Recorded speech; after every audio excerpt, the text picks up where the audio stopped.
I don't think he knows how to partner with the prospect. This is one of the biggest problems that I see over and over and over again. This agent should have been asking more questions rather than doing so much talking. So many people are unwilling to assume the sale. It was missing some of that persuasive nuance of saying, I'm similar to you and I understand you. My takeaway, if I was the audience here. Cash call, everybody. Dale Archdeacon, Brian Curtis back for another week. Listen, I hear you guys. I'm getting your love letters in the mail that you want more of Dale and Brian, and I totally get it. So we're back again for another week, right, Brian? Absolutely. You know, Dale, we've missed each other, and it feels like it's been a couple of days since we've done this. We got to give the audience what they want, right? Yeah. I was gone for 2 weeks in Europe. I don't know if you've noticed the new look here. So it's the Irish Paddy hat, which I have discovered that. So my wife and mom were like, hey, you got to get this hat. It's going to look great on you. So I get the hat. And then as I'm in Ireland, I'm looking around. Nobody wears this stuff. Nobody wears this hat. Only tourists or really old Irish guys. That's who wears it. But I am actually Irish. You know what's crazy? You know what's crazy is we went to Kilkenny. And turns out that the archdeacons were one of the top 10 families like that founded the city of Kilkenny. And they were a big to-do on the list of important people. And actually, we went to the cathedral, the original cathedral in the city, and we got a private tour of the Archdeacon crypt, which was crazy. So they took us out into like a gated off section of the old churchyard, and they took us into a locked crypt. It was like chained from the outside, and it was the family crypt that included the Archdeacon. So there's like the Irish are crazy, man. They like intermarried and changed names and all sorts of stuff. So in that crypt is sort of the lineage of archdeacons and Codys and some other people who are all, in the power families, if you will. That is super cool. I didn't know you were royalty. I didn't either. So I'm waiting for the check. I don't know if there's a law. Sign something up for that way over there. I get to sign this document to get your check. Yeah, right. I mean, I should get some sort of tribute or something, right? Like there must be some rich old great uncle who, doesn't have any kids. So I'll let you know when that happens, but still waiting on it. Okay. All right. So I got a call for you today that I want to listen to. Good. I feel like there was definitely a lot of missed opportunity in here. So I'm just going to play this call. It's only 2 minutes and 53 seconds. We're going to listen to the whole thing, and we're definitely going to be able to pick out some issues that could have been fixed here. Hello? Hello. So hoping to yeah, my name is I'm not sure. So we already know, bad intro. He asked if it was the guy. You're supposed to, it's the guy. Just move forward. We've talked about that a billion times. Agreed. Sure if you remember, but a while back you were speaking with my partner Christopher in regards to your home on here in Gardena. I'll speak about my home. What? That you were speaking with my partner Christopher about your home on Street. He mentioned that you were doing some remodeling and that you were thinking about selling it probably in like 6-7 months once everything's done. Yeah, so I'm still doing the remodeling in there. So I think that this agent did a good job at using the information that he had in front of him, right? I agree.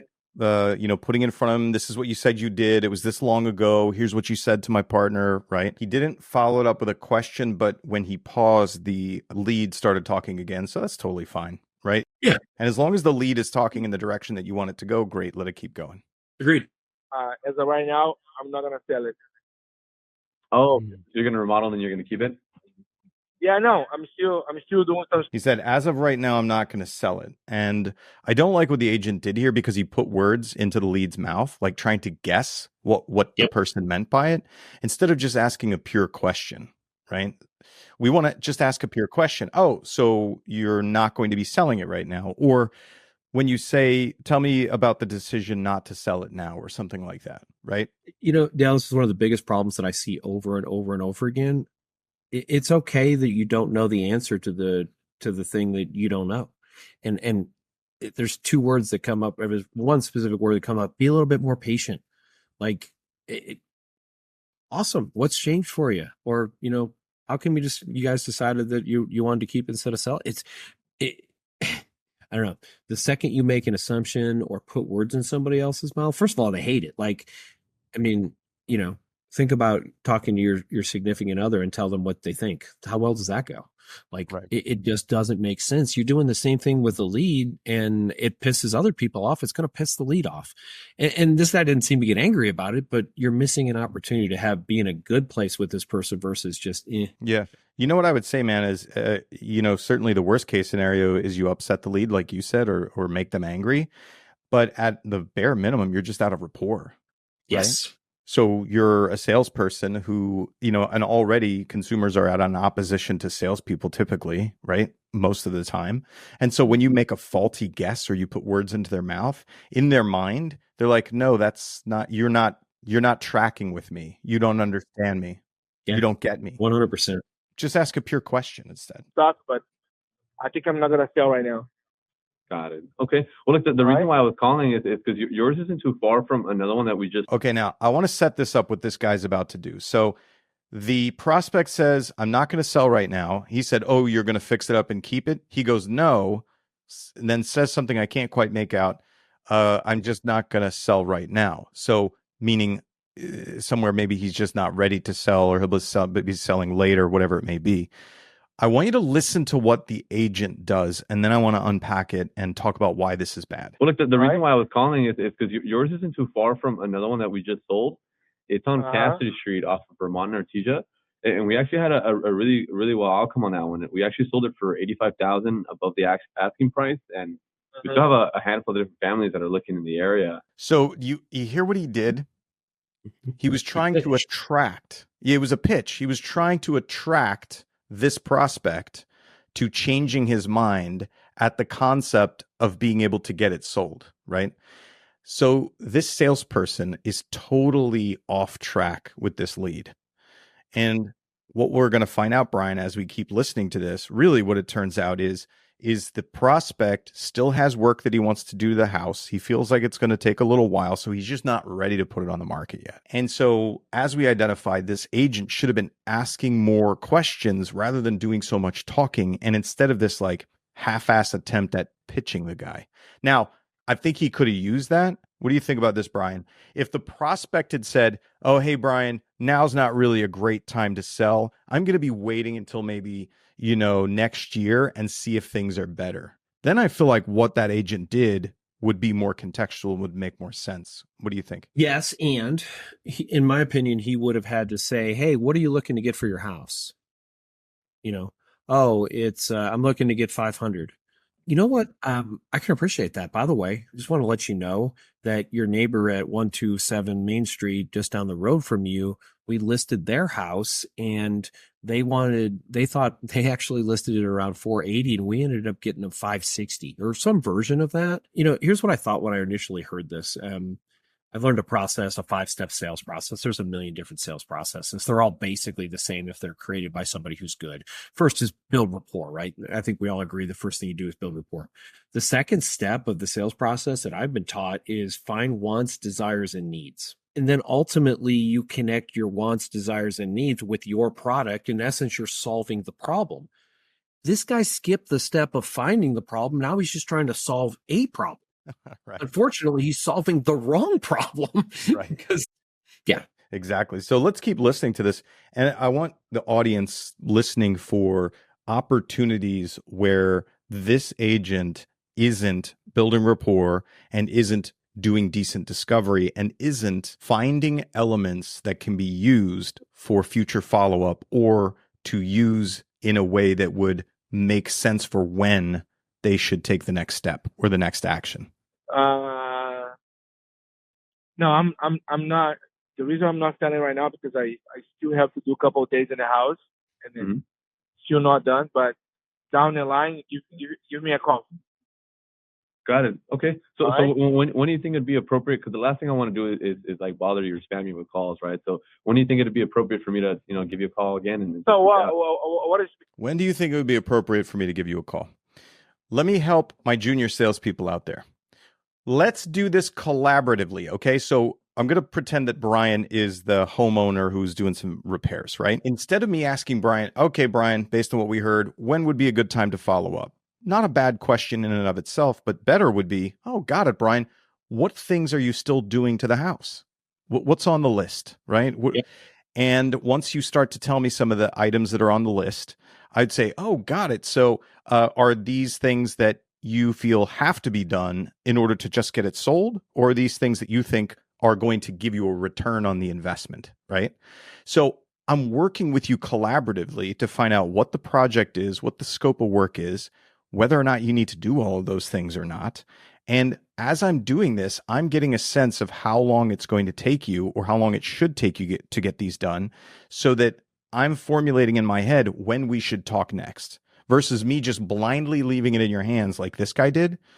And really, if you think about how shallow this discovery is with his question about when to follow up, it's really more like, if I interpreted this, it'd be like, oh, all right, not now.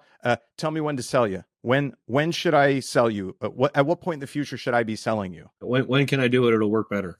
Right, exactly. When should I pitch you again? Right? Isn't that's how shallow this conversation is? Would you agree? Oh, 100%. And I'm not saying I've never used, hey, when would be a good time for me to follow up?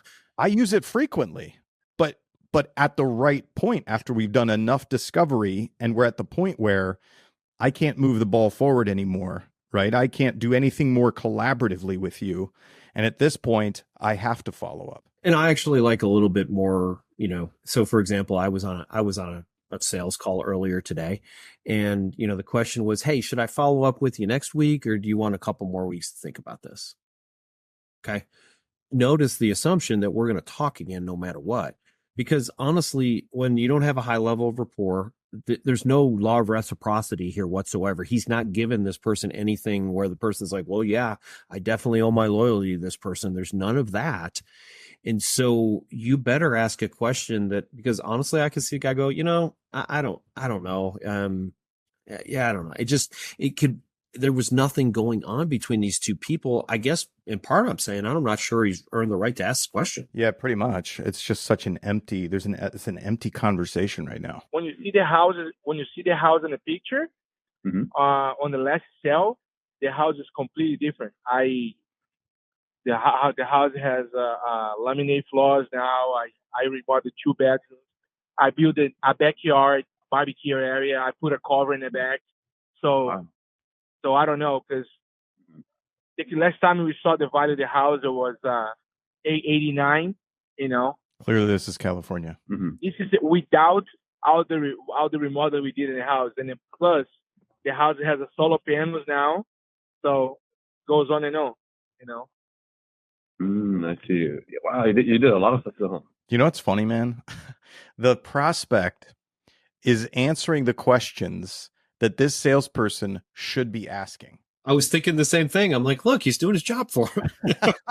Right. So for anybody listening to this, I want you to listen to this recording and figure out what we mean by that. The prospect is answering the questions this agent should be asking and is not. And in fact, this lead could probably give this agent a good sales instruction, right? Why are you not selling now? Because I still have repairs to do to my house, but I will be selling in the future. Okay, got it. What things do you need to do? Oh, well, I've done this and I still need to do that, right?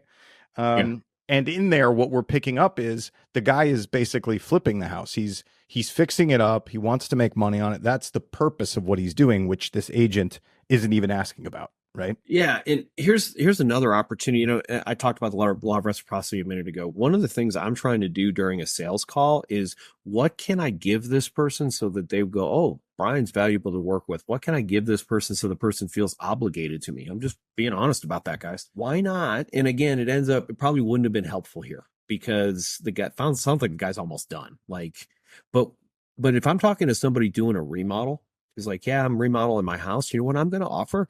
Hey, I've been a real estate agent for 22 years. I've been in thousands and thousands of houses. I know what gets houses sold. I also know I've had plenty of clients who, before they met with me, spent a bunch of money and didn't get any return on that money because they remodeled the wrong thing, because they're thinking about what they would want when they live in it, not what they want when they sell it. So let me ask you this, Mr. Potential Client. Why don't I just come over, take a look, and I'll show you the things that make the most sense to get you the most return on your dollar. That's what you want, isn't it?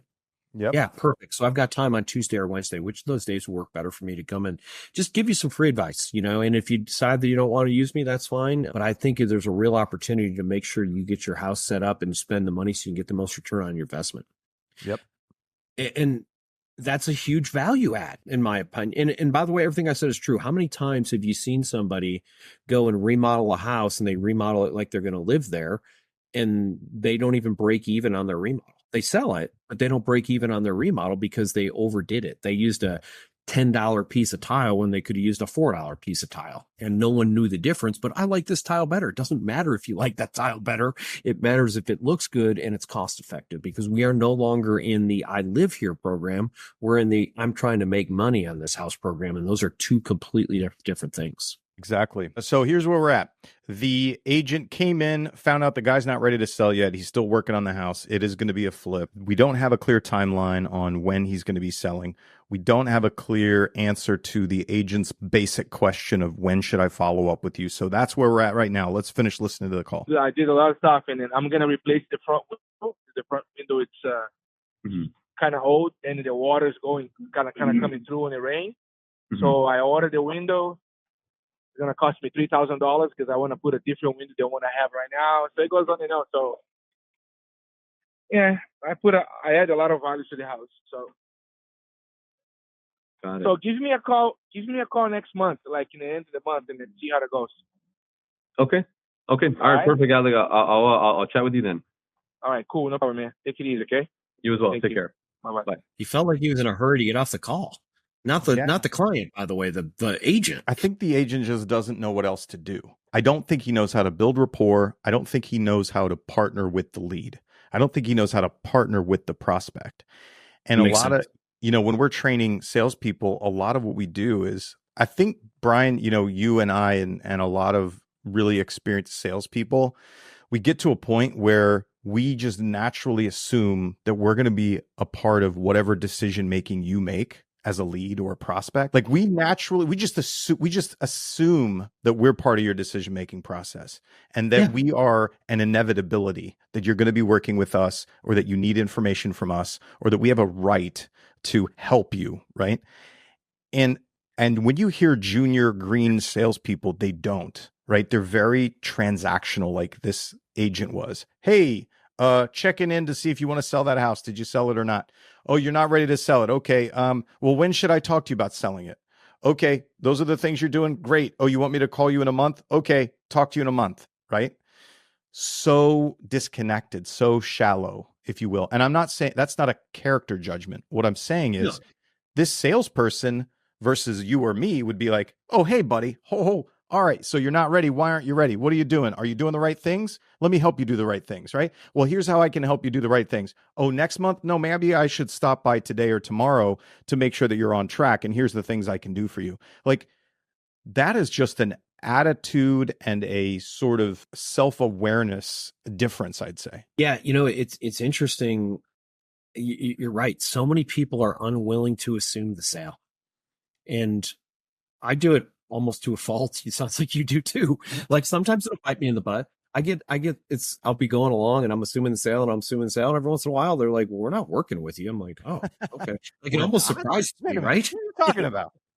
But we had a great rapport. Things, it makes sense. And so it's always interesting to me when that happens. And, just like you, I do sales, not just for real estate, but we do sales for coaching clients and other things like that as well. And it is funny to watch. You're just kind of cruising along, you're making assumptions, and every once in a while, and that's okay. But by the way, guys, it's okay to get smacked every once in a while, because you'll get more deals by being assumptive. And yeah, it hurts when you think you're cruising and you're really not, but it's definitely, you have to go that way. And honestly, assumptive sales also provides it's confidence, right? Yeah. I didn't feel like this person had confidence. And then there's one other thing that I heard as you were saying that, it just kind of reminded me. I was teaching a class the other day and I was talking about ERA, not the Equal Rights Amendment, but emotional reason to act. So here's what a lot of real estate agents do, is what this guy does. This was all data, right? 100% data. There was no depth to the conversation. If you do not give someone an emotional reason to act, they will not act. Everything that we do, I'm exaggerating, but only a little bit, we do for emotions. It's not for logic. So if you're staying completely logical all throughout the conversation, you're going to be going, yep, check. And you get to the last one, and that's the one that you're not going to get. And that's the one where they sign the contract, agree to work with you. if you do not have some emotional reason, some benefit to this client, he gave this guy zero benefit to work with him. Yeah. Besides his pitch out of the blue that was non-congruent with the conversation. Yeah, absolutely. Another way to look at that, when you said he gave this guy nothing, think about this. What did the prospect learn or gain as a result of this conversation? Absolutely nothing. Okay, good. I was hoping maybe you were going to tell me because I couldn't figure it. I'm agreeing with you, just restating it. He did not gain anything. Yeah. So, Brian, what do you got for us today? It's funny, Dale, and I talked about this in the green room a little bit, but this is a Dale and Brian mutual attack on this, because this is an ISA that your team trained. And well, this better go well then. Oh. This is early in the training, by the way, but I will tell you she's doing great, and I'll pitch my business partner here, or my business partner, my partner on this. We're not business partners, but Dale does a great job, and literally, guys, my ISAs I send to Dale. I could probably train them, but they do a better job than I'm going to do, so I'll just give you the credit there where it's due. So, well, thanks, buddy. I appreciate that, and yeah, God help us that this call goes well. Hey, Isaac, how are you? I'm fine. May I ask who's calling? Yes, the Curtis Realty Group. I want to say this also. I will say this too. This is before she actually started getting training with Dale. She's gotten better. Okay. Dale takes zero responsibility for this call, but I'm just letting you guys know that this young lady is doing amazing now, and a lot of it has to do with Dale's guys. So, but you notice she asked that question that we all hate, and as sales trainers, we're like, please, for the love of God, don't ask that question. So, you a call because you were browsing some properties on their website. Are you looking to buy? Or you just kind of window shopping? Just keeping a pulse on the market, but I'm not really looking to buy anytime in the next 6 months. I think there's gonna be a bigger correction probably in 2025. So yeah, what has you holding back from buying? So one of the things that I do love about what happens in this call is this guy is going to tell her no at least 3 times. And she just ignores it. And I love that about her. She's motivated to get there, and she's willing to ask the next question over and over and over again. Eventually, he's going to get her off the phone. But notice that. Now, one of the things that she did miss, and I'm not even sure this is in her skill set yet, but I would have made a note here. The market is going to be worse in 2025. I'm not saying right there I would have asked why do you think that, or where's your information come out of? Eventually, the question was out of curiosity. You mentioned earlier that the market's going to crash in 2025. What makes you believe that? Or where did you get that idea from? I honestly would ask it now, but I would ask it in a softer way. So what we heard, the question we heard her ask, he said, I believe there's going to be a bigger correction in the market in 2025. She asked, what's holding you back from buying now? Which her question meant that she just didn't listen to what he said. The reason he's not buying now is because he believes there's going to be a correction in the future.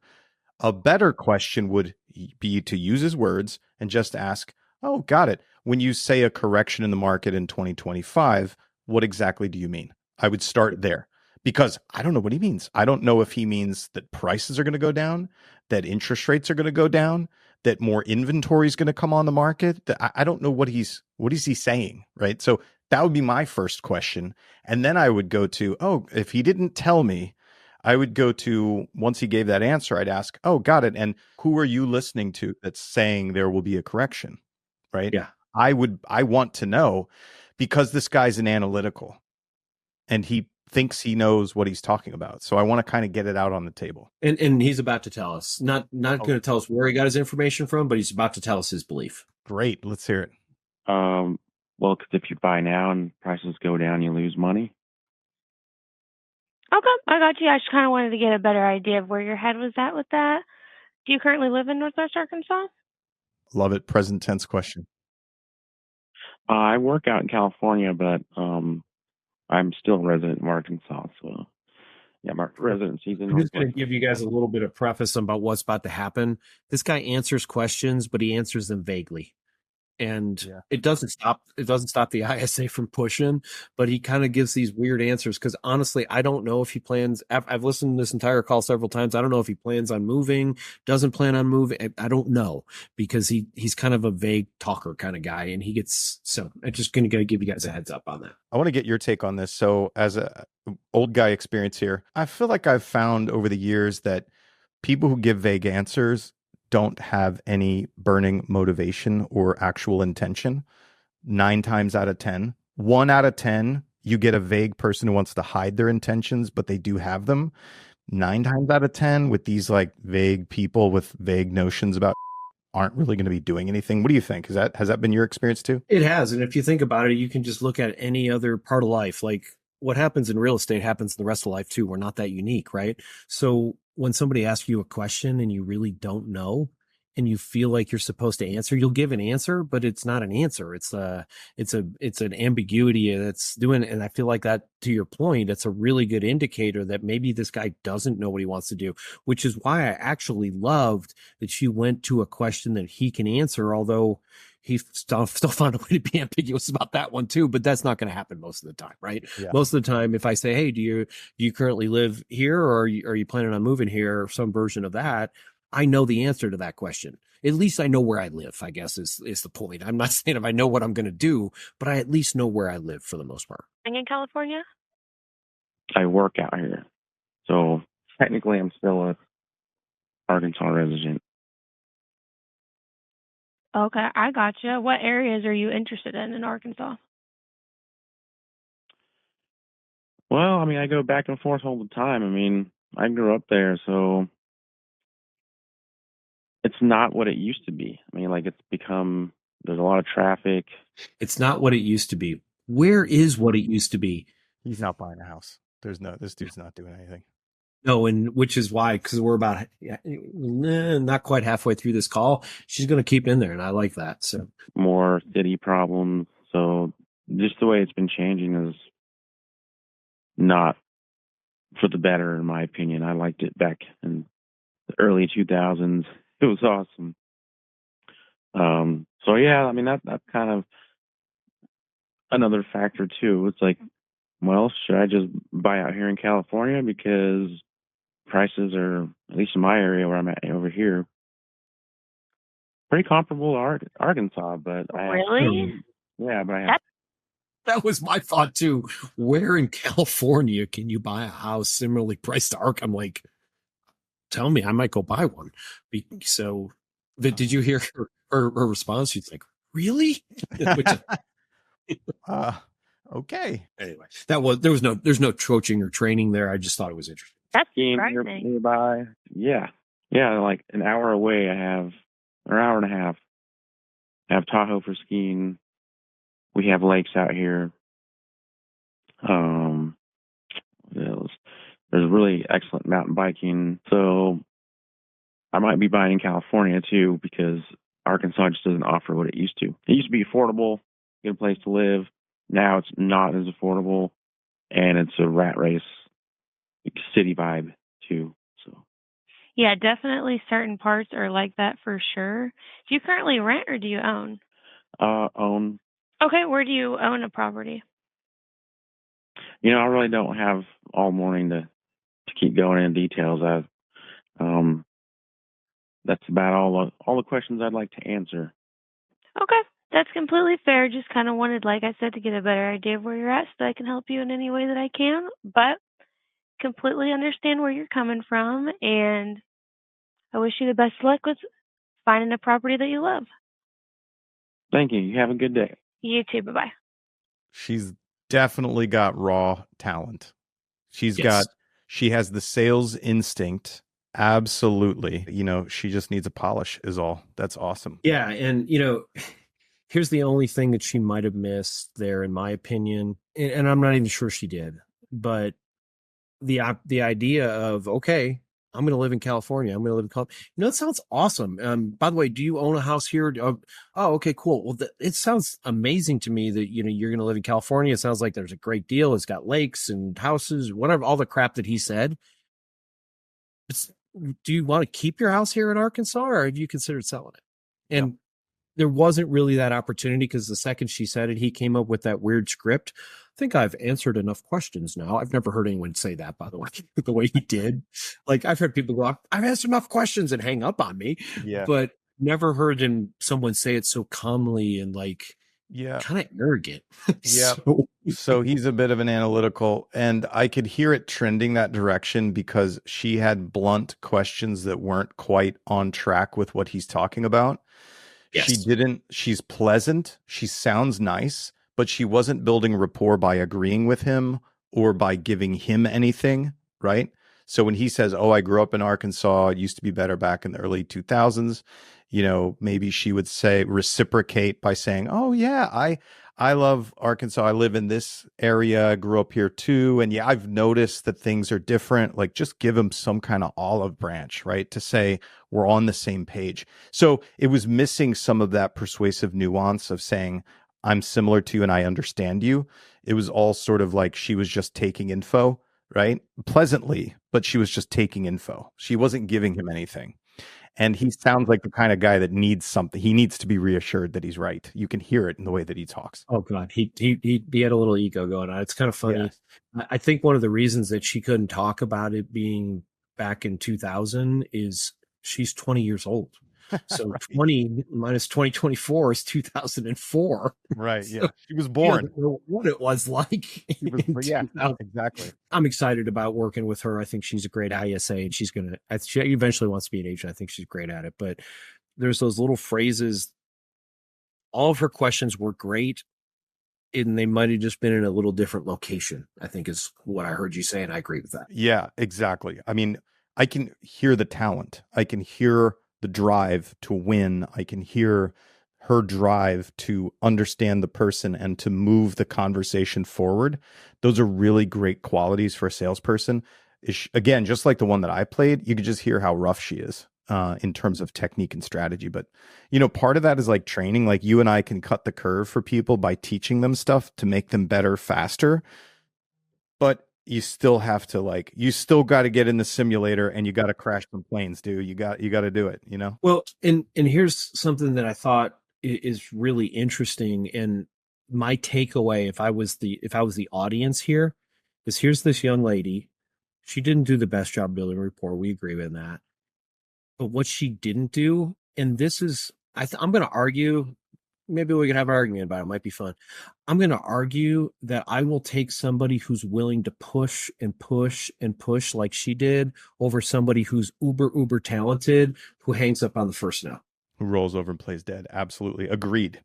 I would rather have a blunt hammer that doesn't stop than a wimpy scalpel who gives up. Again, we're really excited to have her part of the organization because, here's somebody who just will keep asking those hard questions and maybe should know any better. Hopefully she doesn't hear this. I don't mean she's a blunt hammer. No, I meant I was trying to make an analogy. Okay, good. No, if she hears it, it'll be great. Well, overall, I'm very complimentary of what she's doing here.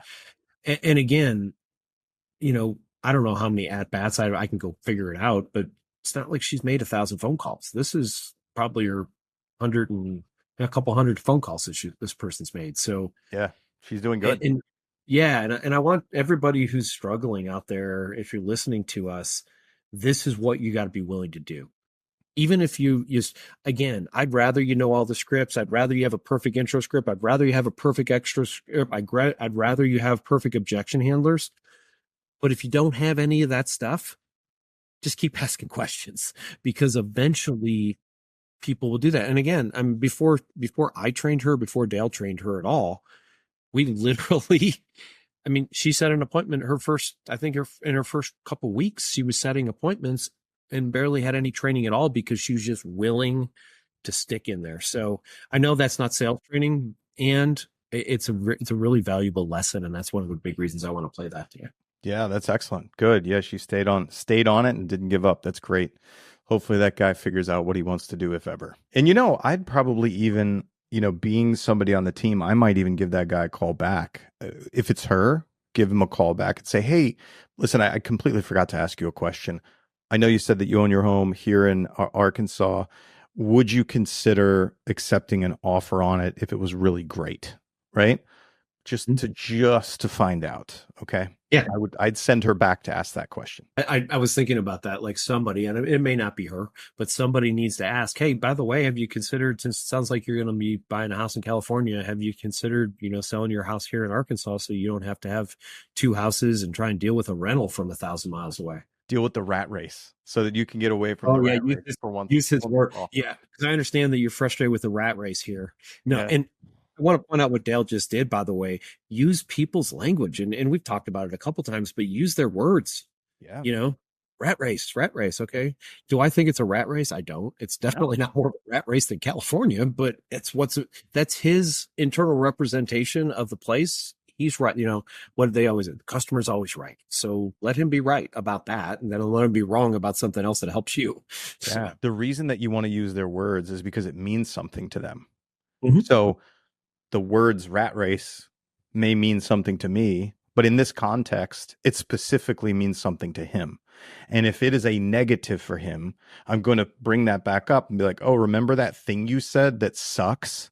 How about because of that thing you said that sucks, you sell your house, right? Or you let me meet with you sooner, or whatever it is.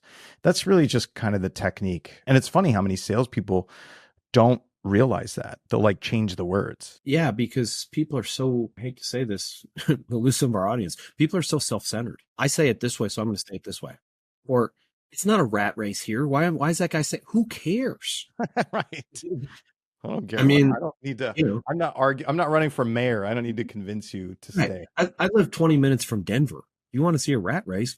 Go to that. I mean, I'll go downtown and see something. Sometimes it takes me 20 minutes. Sometimes it takes me an hour and a half. And I'm not exaggerating. That's rat race.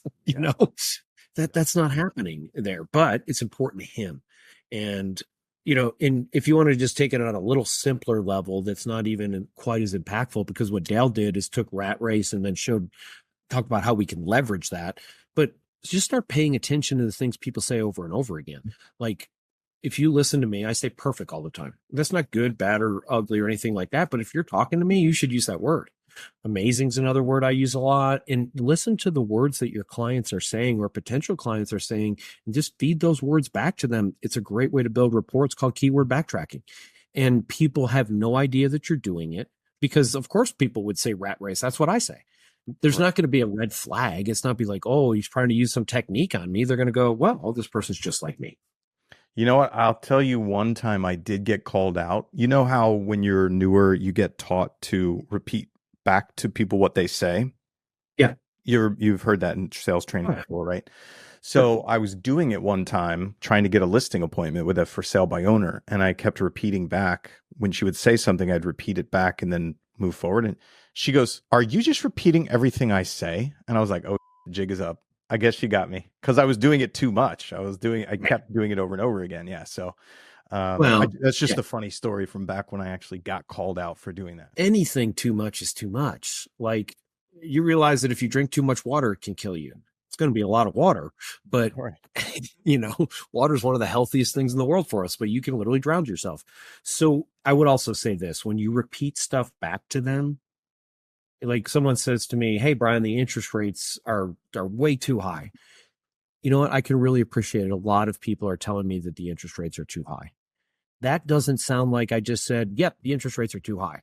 You keep the core of what they're saying and using but you change it a little bit. And my guess from what you're telling me is you were a young salesperson and literally just what it's called mimicking back to people. If you mimic back to people, they're going to be like, why does this person just repeat back what the hell I say every time?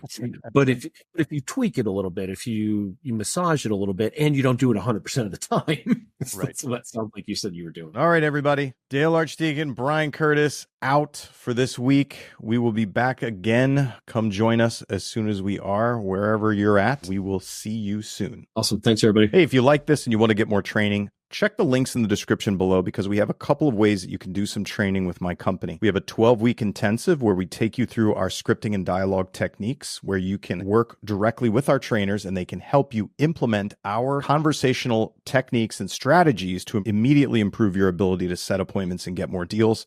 We also have a 60 homes challenge where we talk about how to be the kind of agent who can sell 60 homes plus per year. So you'll find that link below where you can get more information about that 60 homes challenge.